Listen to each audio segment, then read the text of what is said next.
Et donc, on démarre avec Christopher Guérin. Salut Christopher. Salut Stéphane. Encore une fois, je ne veux pas te mettre la pression, parce que bon, tu as écrit un bouquin pour raconter finalement ton expérience, la façon dont tu veux faire les choses chez Nexans, sans peut-être avoir conscience que, ou alors, oui, tu avais conscience que tu écrivais là une façon de faire, ou en tout cas, une série de solutions que j'avais, moi, en tout cas, pas encore vu exprimer en français avec ce luxe de détails. On va dire ça comme ça. Ouais, c'est plutôt un partage d'expérience. Ouais, exactement. Un modèle qui est potentiellement duplicable sur beaucoup de secteurs.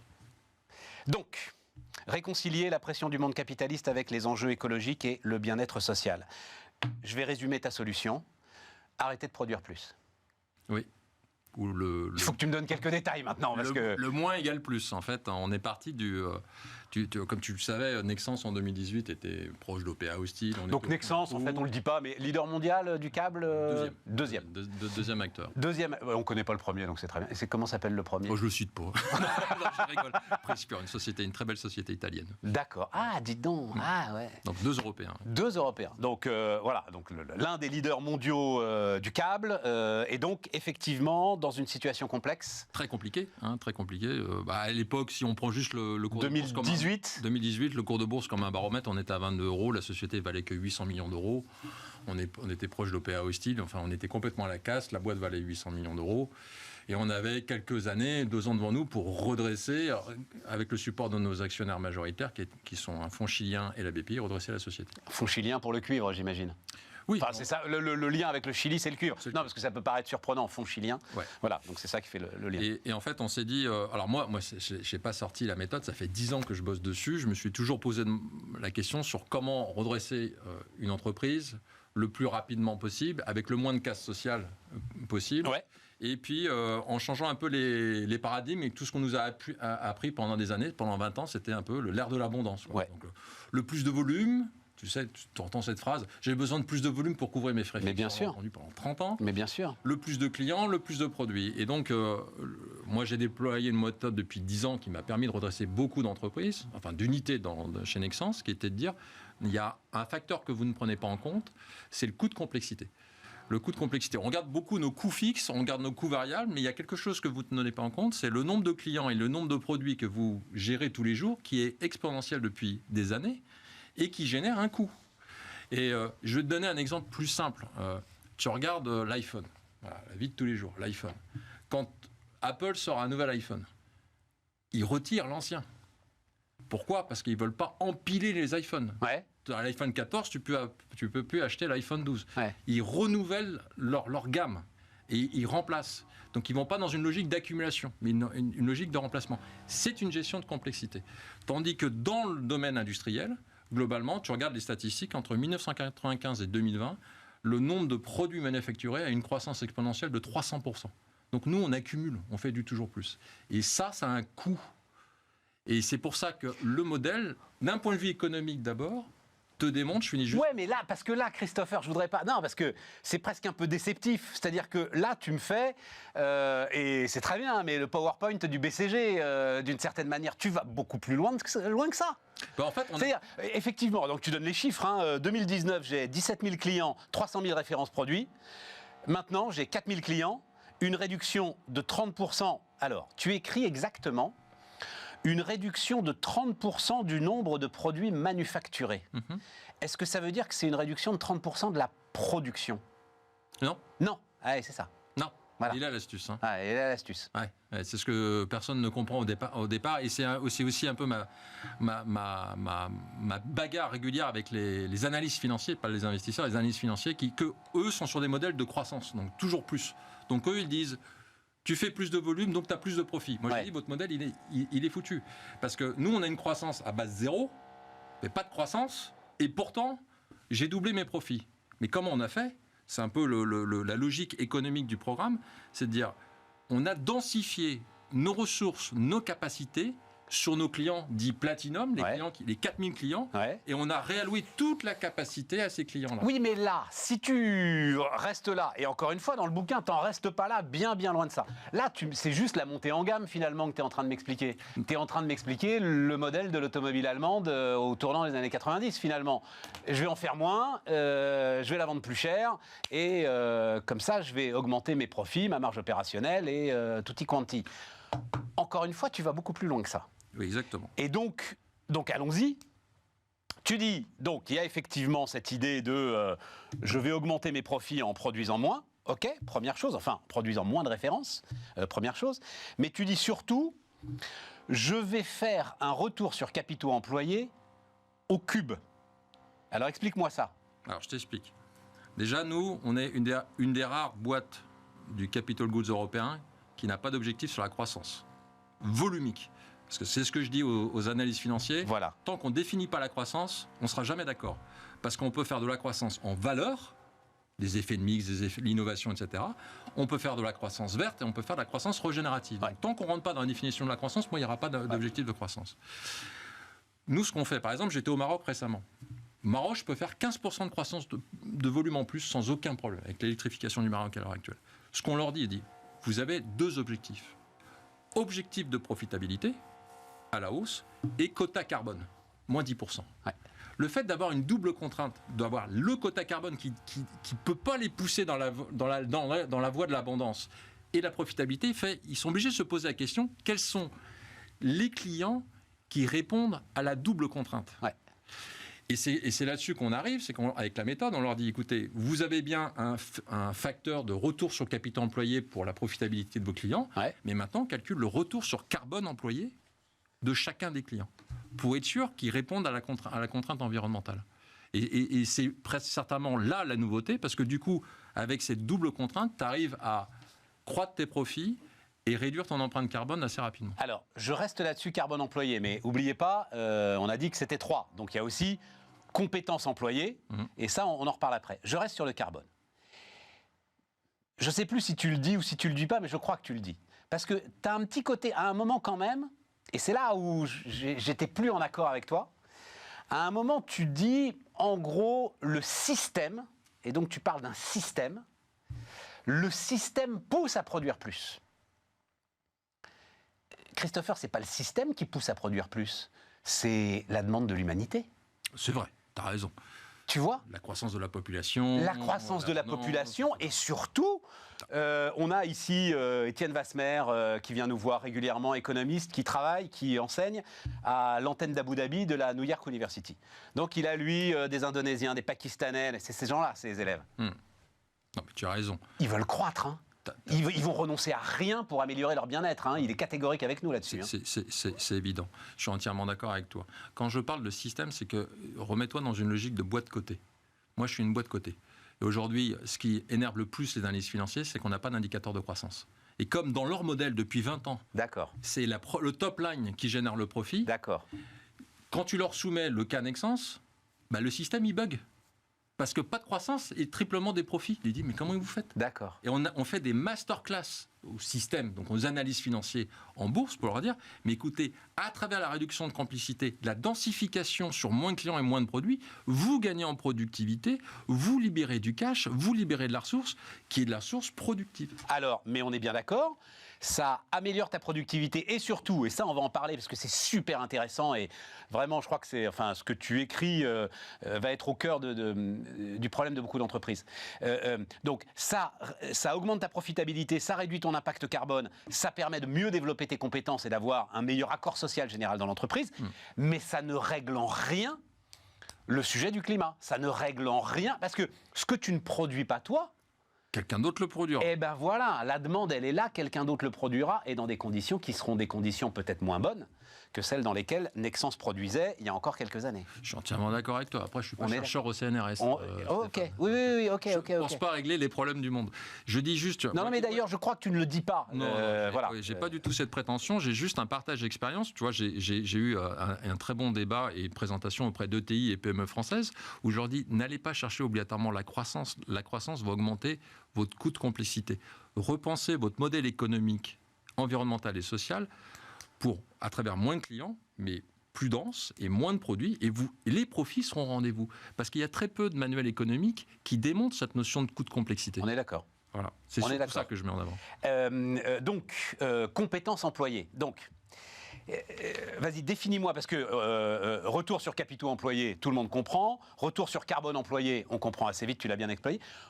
Retour sur compétences employées. En fait, tu sais, au départ, c'était au moment du Covid, on a appelé, moi j'ai appelé une vingtaine de CEO pour voir un peu comment ils orchestraient l'environnement, le social, l'économique dans leurs décisions quotidiennes. Alors, c'est pas du tout exhaustif, c'est une vingtaine, à part Jean-Pascal Tricoire, qui est quand même un temps d'avance sur tous les sujets de décarbonation, qui est toujours exemplaire sur ce thème-là. Bon, j'ai pas appris grand-chose. Après, ce qu'on a fait avec ma petite équipe en centrale, on a appelé toutes les écoles de commerce du monde, HEC, Harvard, IMD, Stanford, Columbia, pour voir s'il y avait des formations qui avaient une logique systémique entre les 3 piliers. Rien trouvé. Des formations formidables dans chacun des piliers, mais qui pensent comme un système. On n'en a pas trouvé. Donc après, on s'est dit, on va d'abord balayer devant notre porte. On voit rien, on a lu 40 bouquins, on n'a rien trouvé non plus. On a eu belle pensée philosophique, mais pas de méthode. Et puis là, on a regardé, on a pris nos unités qui sont les plus profitables depuis 5 ans. On a regardé, donc profitable, tout va bien du côté économique, on a regardé du côté environnemental. Plutôt bien, assez vertueuse. Une empreinte carbone qui baisse régulièrement, des logiques d'éco-design sur les produits, gestion des déchets. Et alors là, c'était la grande nouveauté, parce que là, je viens de mettre des sociologues chez nous. Là. Sur le truc ? Sur le truc, parce que là, il faut qu'on tire encore plus sur les compétences. Moi, ce que j'ai vu, c'est que ces sociétés-là, nos unités internes, étaient également incroyables sur la partie sociale. Un taux de diversité qui était 10 points supérieur à la moyenne du groupe, un taux de féminisation des instances dirigeantes qui était 10 points supérieur à la moyenne du groupe, le taux d'absentéisme moyen inférieur à 3%, que le groupe est à 4%, la formation, la safety, il y avait tout. Alors, ce qui a été bluffant et eureka pour nous, c'est quand on a pris l'inverse. On a pris nos unités les moins profitables depuis des années. Et alors là, et elles avaient tout faux. Mais tout faux surtout. Mais où est la poule, où est l'œuf ? Est-ce que elles sont moins profitables, donc sous tension, donc relations sociales dégradées, donc on fait tout ce qui est possible de faire pour essayer de redresser la barre et on n'a pas le temps de penser au carbone ? Tu comprends ? Ou est-ce que c'est l'inverse ? C'est ça la grande difficulté ? Comme elles ne sont pas gérées par une intelligence artificielle, le problème c'est l'humain. Et le problème de l'humain, c'est le management. En fait, qu'est-ce qu'on a compris ? On a codifié, on a les deux parties. On s'est dit, là on a un management du bon côté, on a un management intuitif qui pense global. Ouais. Le vrai patron ou la vraie patronne qui pense économique, social et environnemental, qui a une vraie conscience globale, que c'est un tout. Puis les autres, management un peu militaire... profit d'abord, le reste on s'en fout, et plutôt dans une logique de capitalisme carbonifère. Et on s'est dit, c'est un problème managérial, tout simplement. C'est juste un problème managérial. Et donc c'est là où t'en viens, effectivement, enfin t'en viens, c'est le début de ton bouquin de toute façon. Le modèle managérial, en fait, est aujourd'hui totalement inadapté à ce que tu essayes de décrire, c'est-à-dire une série d'entreprises qui, pour sans doute de bonnes raisons, décident de caper leur production. Pas leur profit, mais leur production.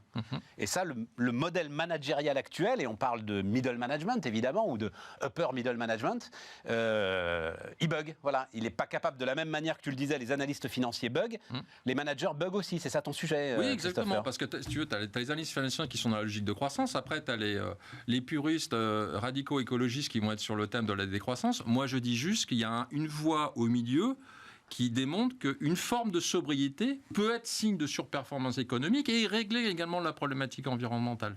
Il y a quelque chose là. Régler la problématique environnementale vu de ta fenêtre, de l'entreprise. De l'entreprise. Mais la problématique, tu te mènes à la tête d'un dirigeant. Pas obligatoirement le CEO de la boîte, mais un dirigeant d'une unité. Le monde, il est en permacrise. Les crises, elles s'empilent. Oui, c'est un terme que tu emploies, ça, au début. Sanitaire, ouais. Géopolitique. Moi, j'ai 3000 personnes en Ukraine. Si tu veux, on n'est pas formés, nous, globalement, à gérer des équipes en temps de guerre. On a dû apprendre sur le tas. On a des gens incroyablement résilients là-bas, mais ils sont en pleine guerre. J'ai 3000 employés. On n'est pas formé à ça. De l'autre côté, tu as les injonctions paradoxales. Alors le lundi, on parle, quand je fais des roadshows, on parle d'économique. Le mardi, on parle de ESG, et puis, mais on parle surtout d'économique, d'accord ? Et puis après, tu arrives à la régulation européenne. Alors là, on est au summum de l'indicateur. Alors, il faut de la régulation, mais alors pas de la complexité. Ouais. Et alors là, 1500 labels, 2000 indicateurs. Je collectionne les labels comme des magnettes sur un frigo. Donc, si tu veux, il y a un moment, on ne sait plus. Ouais. On veut résoudre le problématique du monde à travers des indicateurs. Alors là, pour le coup, les normes comptables avancent. Oui. C'est l'ISSB, c'est ça, qui a publié il y a quelques jours, donc le Emmanuel Faber. Oui. Les FRAG, côté européen, on va dire ça comme ça, avancent aussi. Donc là, tu peux espérer quand même qu'à un moment, tu vas avoir des normes comptables un peu dures, un peu robustes, qui vont balayer tous ces labels, parce que ce sera l'équivalent de l'IFRS, quoi. Tu crois pas ? Ouais, enfin moi, T'es méfiant. Quand tu regardes tu relis le livre passionnant de Nicolas Taïeb sur Skin in the Game, là, Ouais. qui dit il y a quand même toute une population d'advisors, d'avocats, de lobbyistes, etc., qui vivent sur la notion de complexité. Ce qui est intéressant, ça vient plutôt des États-Unis, là, parce que le bouquin il sort en anglais, et j'ai beaucoup d'appels d'investisseurs américains. On a beaucoup d'investisseurs américains dans le cadre de l'actionnariat de Nexens.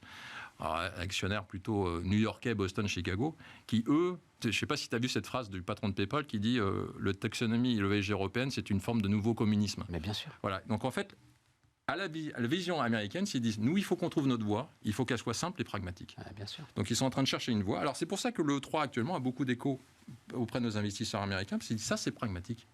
Parce que vous ne mettez pas l'économie en opposition avec l'environnement. Et vous réglez les deux. Parce que moi, si je ne fais pas de profit, ma durée limite de vente, elle va être vite périmée. Et c'est pour ça que je dis que ça fait date. Enfin, c'est pour ça que je dis que c'est intéressant. Voilà, c'est pas, on n'est pas dans la proclamation, et on n'est pas non plus, puisque tu as clairement levé l'ambiguïté que j'avais un peu en tête, dans ceux qui nous ont dit à un moment mais je décarbone puisque je vends mes centrales à charbon en Indonésie. Bah non, tu décarbones rien du tout. Il y en a d'autres qui vont les faire tourner, tes centrales à charbon en Indonésie. Donc voilà. Mais attends, parce qu'il y a beaucoup de choses à dire. Je veux te montrer quand même celui qui sera sans doute le nouveau président du MEDEF. Il l'est peut-être déjà d'ailleurs, puisque cette émission sera rediffusée pendant tout l'été, donc pardon si... Puis alors si je me suis trompé, c'est pas grave. Quand même, ça m'étonnerait beaucoup. On va voir là, il met lui sa campagne, et donc son mandat, sous le signe de la croissance. Le pays ne produit pas assez, c'est son mantra. Il se trompe ? Est-ce qu'il se trompe ? Il va falloir qu'il la définisse, la croissance. C'est une croissance verte ? Ne produit pas assez. On peut produire plus, mais il faut que ça soit en harmonie avec des réductions d'empreinte carbone. Moi, actuellement, on va annoncer des gros investissements sur le recyclage du cuivre. Parce que je reviens d'une mine de cuivre au Chili. Tu te dis, dis donc, pour décarboner notre vie de tous les jours, il faut regarder comment on pollue de l'autre côté en amont quand même. Donc, il y a un moment donné, c'est ce que je dis à mes clients, on est assis sur des mines urbaines, il y a plein de cuivre sous les sols. Il faut renouveler les réseaux, il faut qu'on récupère. Donc, si tu fais de la croissance, tu peux être en partie volumique, mais au bénéfice de l'environnement et surtout dans une logique d'économie régénérative, là, je suis prêt à l'écouter. Mais si c'est une croissance, plus de volume, capitalisme carbonifère, moi, il m'aura perdu. C'est intéressant, non ? Mais tu me fais réfléchir. Hein. J'ai gagné quelque chose. Mais oui. Je partais pas gagnant. Je partais pas gagnant au début. Non, c'est intéressant parce que en fait, ce que tu me dis, et c'est toujours comme ça qu'on doit réfléchir en économie.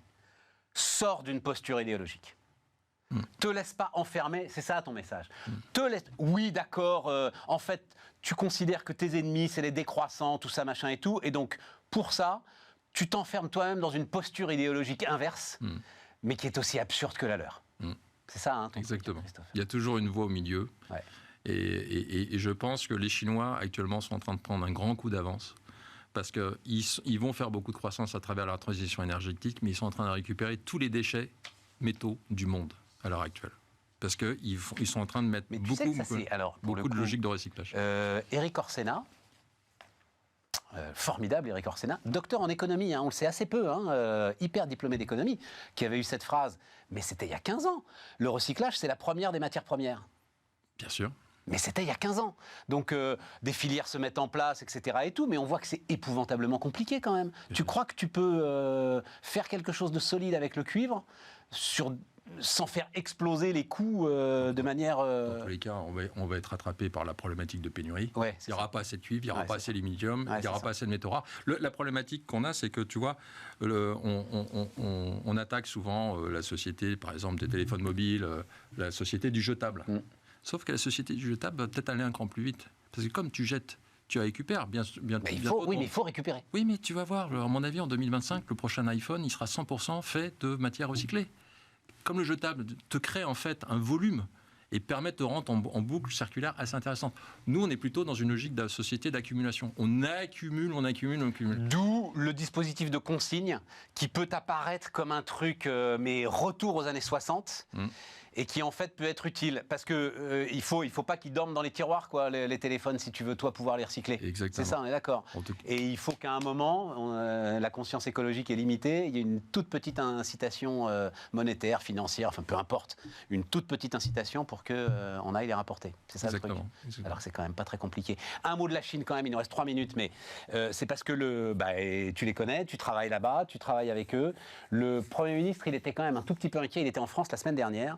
Et il y a cette idée de dérisquer la Chine, que vous avez tous aujourd'hui. Chine plus 1. Oui. J'arrête de tout concentrer en Chine, j'en fais ailleurs parce que... Ça l'inquiète, dérisquer la Chine. Il a raison d'être inquiet ou... Oui, je pense, oui. Ouais, je pense, c'est ça, il se passe dans la réflexion de tous les industriels que tu peux représenter ici, il se passe quelque chose. Il se passe quelque chose en Chine, oui. Là, il y a un modèle à réinventer en Chine. Là, ils sont en train de repenser un peu la chaîne. Par contre, ce que je vois, c'est que les Américains et les Chinois sont en train de mettre vraiment une colonne vertébrale politique, économique, à travers énormément de subventions pour leur économie, pour préparer l'avenir. On a participé un peu à l'alimentation à notre petite échelle sur les câbles du plan Biden, parce qu'il va y avoir énormément de câbles sur tous les États-Unis. Quand tu vois le plan IRA, les subventions qu'ils sont prêts à mettre, mais c'est incroyable, parce qu'ils sont en train de draguer toutes les boîtes européennes. Et on le décrit tous les jours. Alors après, on a sorti... C'est pas le cas des Chinois. Oui, justement, voilà, c'est pas le cas des Chinois. Et puis nous, on a sorti quand même un dispositif là, le dispositif Industrie Verte. Alors il est à l'échelle de la France, on est d'accord, mais c'est quand même des dispositifs de crédit d'impôt qui sont comparables. Tu sens un gros volontarisme, ce qu'on a vu là sur les usines de batteries, etc. Ça bouge. Ça bouge. On a l'impression. Ça bouge. Écoute, moi, pendant des années, on a parlé de Startup Nation. Maintenant, on parle d'Industrie Nation. Donc moi, je suis quelqu'un d'heureux. Non, et puis à la fin, de toute façon, c'est ça, je pense à toi, parce que à la fin, on disait les pelles et les pioches de la ruée vers l'or, les pelles et les pioches de la transition énergétique, c'est les câbles. À la fin, il faut des câbles pour toutes les éoliennes, tous les trucs, tous les machins. Exactement. Pour les remettre dans le réseau, il faut des câbles. Exactement. Et il est temps qu'on bouge. Et il est temps qu'on bouge. Je pense qu'on est proche d'un burn-out environnemental et social. Mais j'ai pas eu le temps. Voilà, parce qu'on a parlé d'autres choses. Mais en fait, non, parce que le sujet que tu disais quand même, mais on n'aura pas le temps, mais c'est pour ça qu'il faut que vous alliez regarder le bouquin. Tu dis, le problème que j'ai quand même, c'est que mon retour sur capitaux carbone, il faut que je le mesure très précisément. Et que pour le mesurer très précisément, je vais être obligé d'une manière ou d'une autre de retomber dans du micromanagement. Alors, tu écris ça, Christopher, en 40 secondes. 40 secondes. Et à un moment donné, quand tu es obligé de changer un système qui repose sur 20 années d'expérience, tu es obligé de descendre dans la salle de machine. Je peux avoir les meilleures incantations du monde, mais à un moment, au départ, tu es obligé d'aller avec ta clé de 12, tu vas dans la salle de machine. Moi, j'ai des activités qui sont E3 compatibles maintenant, elles ne me voient plus. Je leur laisse les clés, ça roule tout seul. Sauf que tu repasses, c'est toi qui l'écris, tu repasses par une phase micromanagement qui est aujourd'hui quand même massivement rejetée. Pour celles qui ne sont pas E3 compatibles. Voilà, pour celles qui ne sont pas dans le bon sens. Pour celles qui ne sont pas dans le bon sens. Tu reprends la bagnole, tu la mets sur la bonne route et après tu les laisses rouler. Et ta manière quand même sans doute des arguments pour leur expliquer pourquoi tu vas le faire. Mais ça marche très très bien. Voilà, ça marche très très bien. Ça marche très très bien. Pour aller dans le bon sens, donc ça s'appelle le livre de Christopher Guérin. Il y a une première partie, on va dire, théorique, ce dont on vient de parler, puis une deuxième partie qui est alors là vraiment ultra pratique. Donc allez regarder ça, ça ne peut que vous intéresser. Et on continue finalement la discussion, on parlait un tout petit peu de la Chine. Ce que Laurence Daziano nous racontait récemment sur le Sud global est là aussi passionnant, donc on va voir ça tout de suite sur Bismart.